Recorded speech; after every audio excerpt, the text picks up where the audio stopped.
தாத்தா கூட மயங்க மாட்டாரு. மயங்க மாட்டார்கள். தாத்தா 16 வயசுல கேட்காரு. ஆமா, அதான் உண்மை. தாத்தாக்கே மனசுல சின்ன பிள்ளை நினைப்பு. கண்டிப்பாக. என்ன அதாவது இந்த உலகத்தில் ஆடவர்கள் மயங்க வேண்டும் என்று சொன்னால் 16 வயது மதிக்கத்தக்க மாதமாகவே செல்ல வேண்டும் என்று சொல்லி எம் பெருமா ஸ்ரீமன் நாராயணமூர்த்தி அண்ணன் ஒரு மோகினி போல்வாரா, அண்ணன் ஒரு மோகினி போல்வாரா, அருளியன் சுடரி கம்போரா, அருளியன் சுடரி கம்போரா, அண்ணன் மோகினி போல்வாரா, மோகினி போல்வாரா.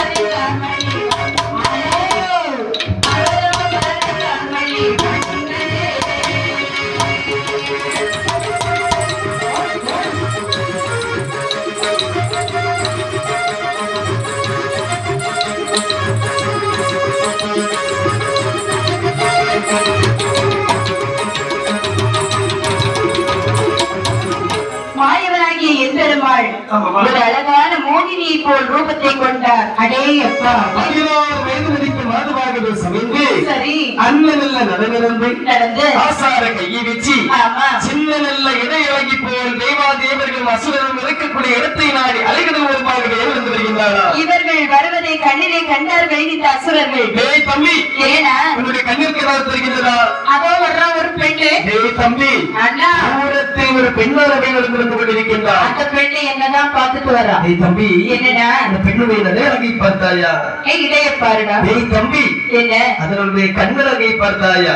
என்ன அழகா இருக்கிறாடா? கண்ணை பார்த்தவன் கண்ணை மட்டும் தான் பார்த்துக் கொண்டிருக்கின்றார். ஏன்னா கண்ணை கொஞ்சம் பெருசாயிட்டு. ஆமாம்மா, அவருடைய இடையழகை பார்த்தவர்கள் இடையழகை மட்டும் தான் பார்த்துக் கொண்டிருக்கின்றார்கள். உபயதனமா? ஆனால் வந்து காக்கும் கரும் கருமளித்த தேவாதி தேவர்கள் என்ன செய்கின்றார்கள்? அறிகிறது மாயவன் என்று சொல்லி இருகரம் கூப்பி வணங்கிக் கொண்டிருந்தார்களா? அறிகிறது மாயவர்கள் சொல்கிறார்கள். அப்பா தேவர்களே, அசுரர்களே, ஆமா எதற்காக 2 பேரும் சண்டை போடுறீங்க? என்ன இதோ இருக்கிறதுல அலைகடல். ஆமா, இந்த அலைகடலை இருதற்பாடும் சேர்ந்த கூறாக கிடைந்தோம். சரி, அதில் திவ்ய பொருளான தெய்வ அமிர்தம் ஒன்று பிறந்தது.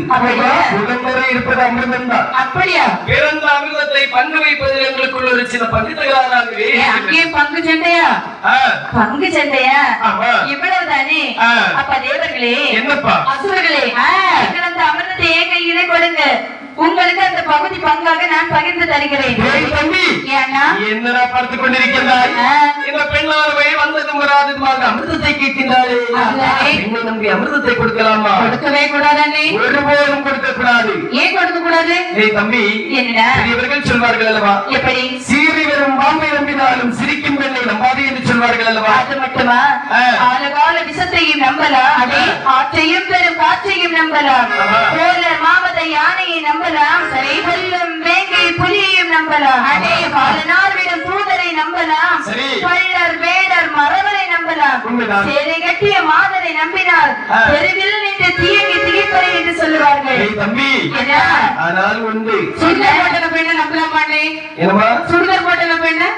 ஆமா, சுடிதார் போட்ட பெண்ணை நம்பலாம். ஆமா, மிடி போட்ட பெண்ணை கூட நம்பலாம். ஆமா, கண்டிப்பாக. ஆனா சேலை கட்டிய பெண்ணை தான் நம்ப கூடாது. கண்டிப்பாக சேலை கட்டிய பெண் கிடையாதுமா. செயல் அகற்றிய மாதர் என்று சொல்வார்கள். அதாவது ஒரு ஆடவரை கண்ணாலை மயக்கி செல்வாள் அல்லவா? அவரை தான் செயல் அகற்றிய மாதர் என்று சொல்லுகிறார்கள். தம்பி, ஆனால் இந்த பெண்ணை பார்க்கக்கூடிய நேரத்தில் எப்படி இருக்குது? குடும்ப குலவளுக்காகவே காட்சியளிக்கின்றார். எனக்கு எதை சொல்வது சரி என்று தெரிகின்றது. ஆகையால் இவருடைய கையில் அமிர்தத்தை கொடுத்து விடலாமா?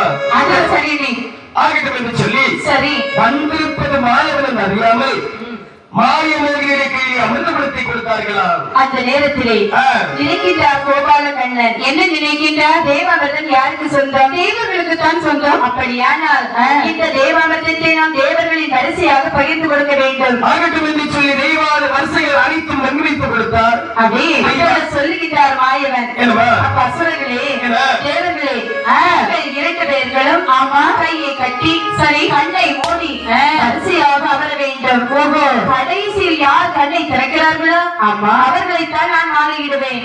திருமணம் என்ற ஒரு வார்த்தை கேட்ட மறுமணம் சொல்லுகிறார்கள் அசுரர்கள். எப்படி? டேய் தம்பி, என்ன அமிர்தம் என்று இல்லை என்று சொன்னால் இருவரும் நாம கலைத்து சாப்பிட்டு விடலாம்.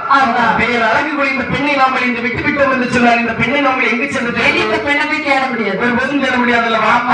ஆகையால் எனக்கு அந்த பெண்ணானவள் சொல்வது சரி என்று தெரிகின்றது. எனக்கு அப்படிதான் அப்படின்னு சொல்லி சரி அந்த பெண்ணானவள் விதித்த நிபந்தனைக்கு உட்பட்டு அசுரர்களும் தெய்வாதியர்கள் வரிசையாகவே அமர்ந்தார்களாம். அந்த நேரத்திலே மாயவனாகிய என் பெருமாள் இந்த தேவாமிர்தத்தை தேவர்களின் வரிசையாக பகிர்ந்து கொடுக்கின்றார். தெய்வர் வரிசையும் இருந்தது, தெய்வ அமிர்தமும் இருந்தது. கொஞ்ச நேரம் கழித்தது இந்த அசுரர்கள் தேவாமிர்தம் கிடைக்கும் கிடைக்கும் கையை நீட்டிட்டே இருக்கிறாங்க. மாயமாக வந்த கண்ணவரால் மாயமாகவே மறைந்து சென்றார். கையில அமிர்தம் கிடைக்கவே செய்யல. ஆமா, கண்ணை முடிச்சு பார்த்தேங்க, அமிர்தத்தை காணல. கிடைக்கல. உனக்கு இவ்வளவு நேரம் கிடைச்சது எனக்கு கிடைக்கல. அதாவது கூட்டத்திலே ஒருவன் கண்டிருந்து பார்க்கின்றான். பார்க்கக்கூடிய நேரத்தில் தெய்வாதியவர்கள் அமிர்தத்தை சாப்பிட்டுக் கொண்டிருக்கிறார்கள். நேரத்தில் சொல்லுகிறார்கள் அசுரர்கள். என்ன சொல்றாங்க?